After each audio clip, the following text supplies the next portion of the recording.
Hello বন্ধুরা, কেমন আছেন? আজকে নতুন একটা জিনিস আমি রান্না করব। এটা ভারতের প্রতিটা মানুষই খায় ভারতবর্ষের, কিন্তু আমাদের বাংলাদেশের এটা খুব কম চলে, খাওয়াই হয় না। তো এটার নাম হচ্ছে কি জানেন? এটার নাম হচ্ছে গরিবের মাংস।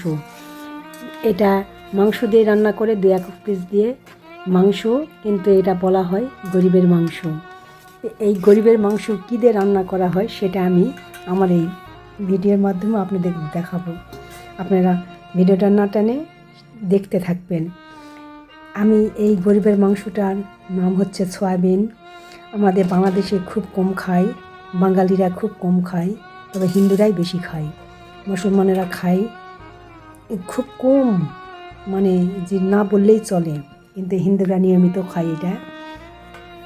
আমি ভারত থেকে এটা নিয়ে আসছি, কারণ ভারতে আমাদের আত্মীয় আছে, ওখান থেকে নিয়ে আসছে। বাংলাদেশেও পাওয়া যায়, তবে ভারতের সরাসরি জেলায় নিয়ে আসে সেটা টাটকা পাওয়া যায়, এই জন্য ভারতের থেকে নিয়ে আসা হয়েছে।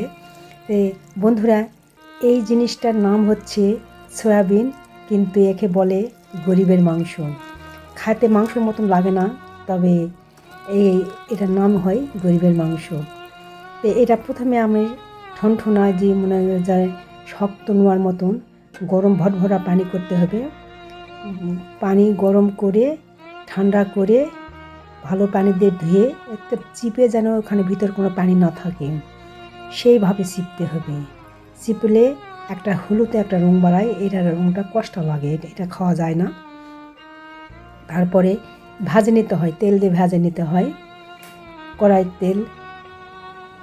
আমি এটা ভাজে নেব, ভাজে নিয়ে পেঁয়াজ দিব, মানে মাংস যেভাবে রান্না করে সব কিছুই দিব, তবে পেঁয়াজের ভাগটা একটু বেশি দিলে ভালো হয়।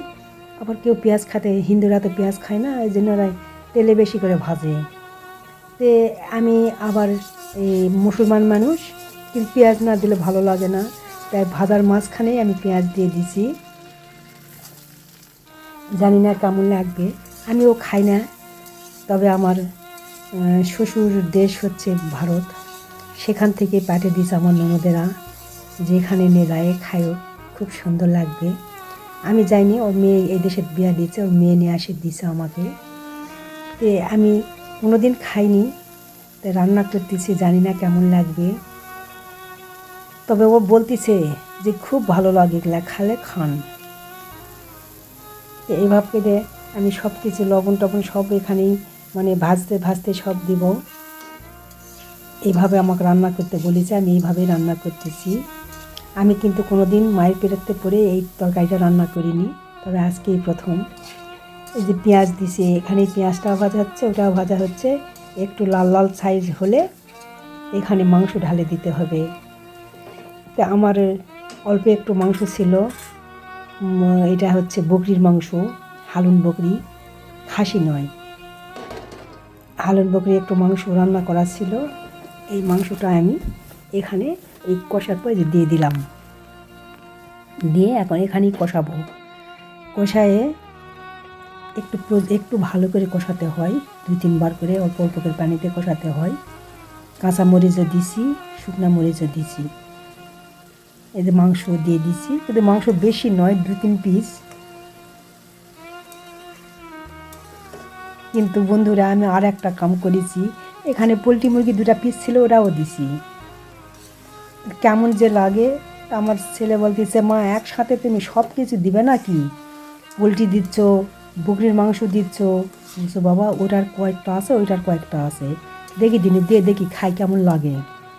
তো আমার ছেলে করছে, তাহলে তুমি খাও বাবা, আমি খাবো না। এ তো প্রায় হওয়া হওয়া। এখানে কাঁচা মরিচ দিলাম ভাঙিয়ে, দিয়ে একটু টেস্টি আসবে। এদিকে মাগুরের মাছ নাশ করতেছি আমার ছেলের জন্য, ওই সয়াবিন খাবে না, বলছে আমি কোনোদিন খাইনি, এটা খাইতেও পারবো না। কী দিয়ে যে তৈরি করছে ভারতবর্ষ আল্লাহ জানুক। কিন্তু আমি রান্না করার পর তুলে নিয়ে খাইছি, ভালোই লাগলো তো, কিন্তু যে করে মাংসের মতো টেস্ট সেটা আসেনি।